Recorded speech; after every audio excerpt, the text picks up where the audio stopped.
بريانه فيسبوك حبا لا soo dhigay Facebook waa nacayba waxba la kala jiray sawir la xad la fidiyo xula shaxba soo dhigay hana wax Allah Saaba Ali iyo Firdawsi Maxamed oo meherkooda ka dhacay magaalada Burco waliya waxa jirkii kala meher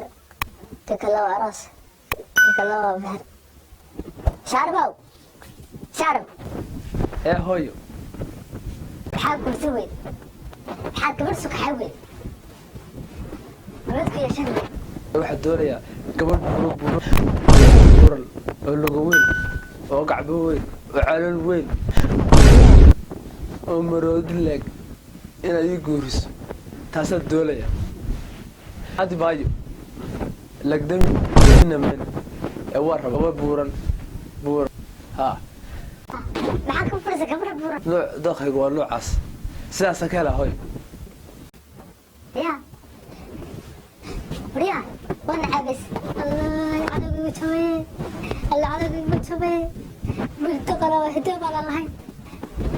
حاجة بيسي يا حاجة بايب هدوب من الله وحاطه كل أبي ترى هذا قبل بريك وانا عليه ولا ترى ببلاك تعال hoy bilaarka xitaa ma la dhaabo hoy qof walba taad